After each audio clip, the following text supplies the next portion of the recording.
Esta noche saludamos a Jorge Alberto Lara, él es abogado e internacionalista, profesor de Derecho Constitucional. Abogado, qué gusto platicar con usted. Don Jorge, ¿cómo está? ¿Qué tal, Alejandro? Muy buenas noches, es un gusto. Igualmente, y don Jorge, pues más de 5 años para buscar esta serie de cambios, esta serie de propuestas, y el Ejecutivo las presenta a menos de 8 meses de terminar su administración. ¿Es viable pensar que se puedan construir los lazos de discusión, promoción, negociación para conseguir algunas de ellas constitucionales, no todas como se maneja, algunas otras pues que serán modificaciones a leyes secundarias, aspectos, pero otras no sé si coincida con nosotros, pues una serie de pensamientos, dirían los americanos, wishful thinking, de pensamientos, de deseos, de anhelos difíciles de imaginar cómo hacerlos sustanciables, cómo legitimarlos o cómo llevarlos al papel. Pues sí, es un paquete muy amplio. Este sí lo es, don Alejandro, de reformas, todas las 20 enumeradas del orden constitucional. Hay que recordar que para que puedan ser aprobadas se requiere de la mayoría calificada en cada una de las cámaras y luego de una mayoría simple en los congresos locales, lo cual en este momento es imposible de lograrse, toda vez de que ni en Cámara de Diputados ni en Cámara de Senadores el partido del presidente ni sus aliados conforman esta mayoría. Entonces, de ahí hay que partir en este principio de realidad. Ahora, eso lo Segundo, tiene presente el presidente, sus asesores y su grupo político. ¿Tendría entonces otra intención sabiendo que no hay los acuerdos, abogado? bueno, ha sido característica de las iniciativas constitucionales de este gobierno el muchas veces presentarla sin que se genere previamente un diálogo o un consenso, lo cual hace más difícil todavía la negociación. Pongamos, por ejemplo, la reforma electoral que pretendió Sí. desaparecer el INE y que ahora se insiste en varios de sus puntos, cuando sabemos que hay varias reformas, sobre todo las que tienen que ver con la transición democrática, que forzosamente tienen que salir de abajo para arriba, es decir, que la sociedad las exija. En este caso, no es la circunstancia que se está viviendo en muchos de los temas, incluso hay algunas que podrían considerarse, pues, de que sirven para tomar ventaja política y partidista en contexto electoral, y también seguramente hay la intención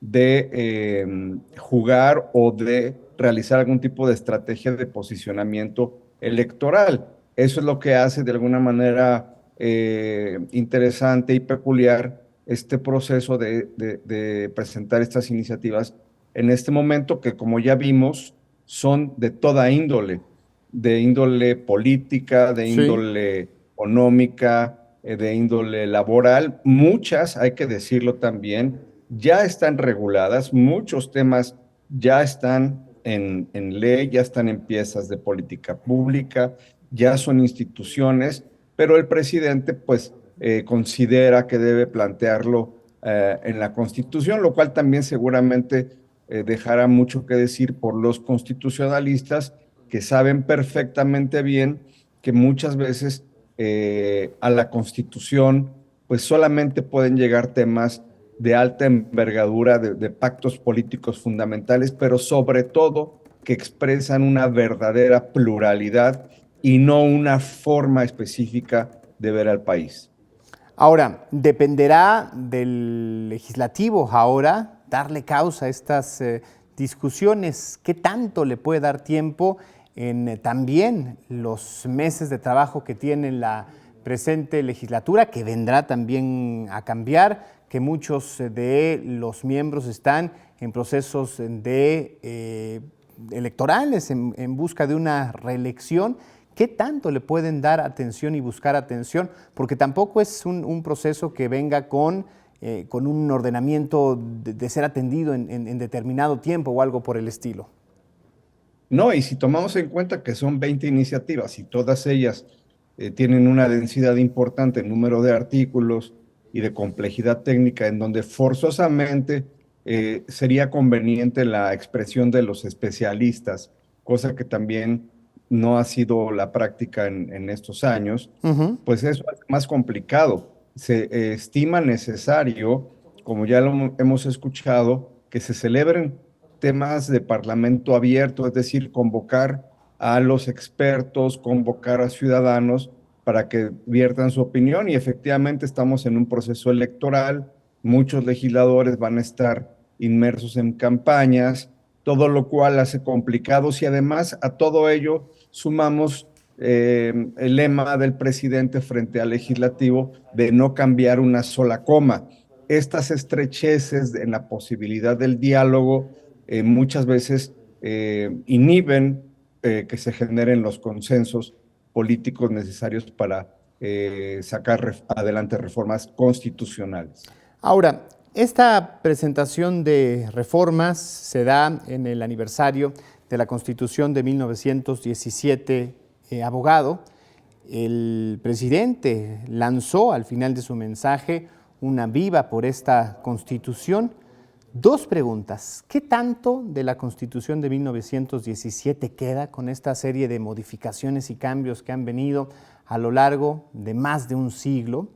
¿Y qué tanto las modificaciones que se hacen y que se buscan hacer honran y buscan darle fuerza al espíritu de aquella Constitución? Bueno, en efecto, la Constitución mexicana se ha caracterizado por por tener varias reformas, yo diría varios cientos de reformas, alrededor de 500, si en este caso la memoria no me falla, y bueno, ahorita estaríamos hablando de que serían también un número muy importante de artículos que se pretenden tocar. Esto también da para una reflexión de la vigencia de la Constitución, pero también de un tema central que es la interpretación de la misma. Ujú. Y aquí juega un papel muy importante la Suprema Corte de Justicia. Vemos que, por ejemplo, en otros países tienen constituciones que tienen, por ejemplo, más de 200 años, como la Constitución de los Estados Unidos de Norteamérica, con muy pocas reformas, pero eso sí, con un poder judicial vivo y actuante que actualiza el sentido constitucional a través de sus sentencias. Eso es lo que últimamente se ha generado con nuestra Suprema Corte y que de paso hay que decirlo, en esta reforma se pretende achicar al Poder Judicial de la Federación y reducir las facultades y someter a elecciones a los ministros de la Corte. Entonces, también estos temas de vigencia constitucional y de visión constituyente se estarán dirimiendo en estos días. Por ejemplo, ¿qué tan importante sería en un asunto tan prioritario y tan trascendente como lo es la modificación eventual al artículo número 94 y la reforma a todo el sistema judicial, el hacer partícipes al propio poder? Pareciera que pues, desde otro poder se está buscando modificar, no respetar la autonomía ni tampoco la equidad de poderes en ese sentido. ¿Es correcta esta interpretación y sería correcto entender lo que está pasando de esa manera? Yo coincido que la visión que expresa usted es correcta. El poder judicial es uno de los tres poderes de la Unión y conforme al modelo universal de democracia, lo ideal es que cada uno de los poderes sea independiente y autónomo y que no haya injerencias indebidas, injerencias que pasan, como lo hemos visto, en temas presupuestarios, en temas de dinero, pero también en temas que tienen que ver con el diseño. Aquí estamos viendo que un poder de la Unión está diciéndole al otro poder y a la Constitución cómo ve a quien eventualmente es adversario en otras instancias en términos de la existencia de controles, contrapesos, vigilancia en hacer la Constitución válida en controversias y acciones. Entonces, sí se genera un desbordamiento que algunos han criticado justo porque se entromete o implica una pretensión de disponer de otro poder cuando no es, digamos, una actitud que corresponda a los principios republicanos. ¿Qué tanto es también esto que acabamos de ver el día de hoy, profesor, el dejar la mesa servida para los invitados que vienen, sea cual sea o sean cual sea estos? Es decir, si fuera Claudia Sheinbaum quien llegara a la presidencia de la República, una especie de, si no dictado, sí por lo menos un camino a seguir, una especie de camino abierto, y también pues para una eventual presidencia de oposición en la figura ya sea de Xóchitl Gálvez o de Álvarez Maínez, pues un camino forzado a continuar o por lo menos forzado a seguir. Bueno, es que precisamente en eso radica la importancia y la estatura de la Constitución. Es la expresión del máximo consenso posible y no puede haber ningún presidente de ningún partido, por mayoritario que éste llegue a ser, que pueda gobernar en contra de los mandatos constitucionales. Esto es lo que ha ocurrido en estos 5 años, que en muchos temas la Corte le ha dicho al Ejecutivo: en esta reforma estás en contra de la Constitución y no es válida, o en estas acciones que tú realizas no es válido, puesto que estás contraviniendo la Constitución. Bueno, desde Y el esto debido tiene proceso que legislativo inclusive, ¿no? En algunos momentos ha sido señalado con estas prisas o estas faltas de consenso, y ahí se han venido abajo. Es correcto, y esto me parece que debe continuar. Lo que hoy se pretende de alguna manera es alterar el tamaño, la dimensión, las capacidades que paradójicamente han venido creciendo en las últimas décadas a favor de la Suprema Corte. No hay que olvidar que venimos de una transición a una transición democrática que ha sido muy costosa Sí. en términos institucionales, y que lo que tenemos que buscar es seguir profundizando las instituciones de la democracia y no regresar a un pasado que fue autoritario, en donde solamente había una sola voz, y que ya vimos tanto en México como en otros países que esos modelos de una sola voz o de un poder preponderante, lejos de resultar benéficos, pues muchas veces Sí, son son todo lo contrario, perversos perjudican y el interés brutales. común. Don Jorge, para pues hacer una reflexión final, nos quedan unos segundos. ¿Hay algo bueno, algo que destacar en esta serie de reformas, en este paquete de propuestas, y que también podría considerarse como lo malo, estos dos polos? ¿Hay posibilidad de hacer un análisis breve, simplista del asunto? Sí, yo creo que dentro de la parte positiva está siempre la necesidad de buscar mejores estándares de vida, prestaciones, derechos. A veces estas iniciativas buscan este tipo de derechos, pero también hay que ser realistas.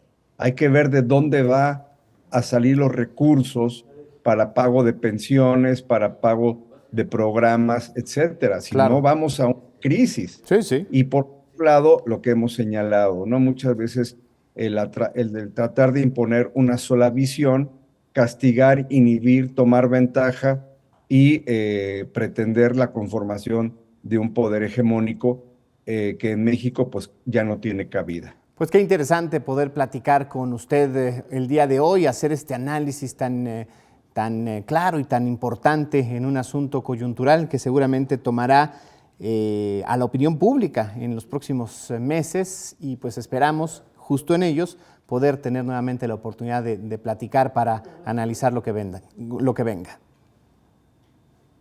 Será un gusto para mí. Gracias, nos saludamos pronto, que así sea.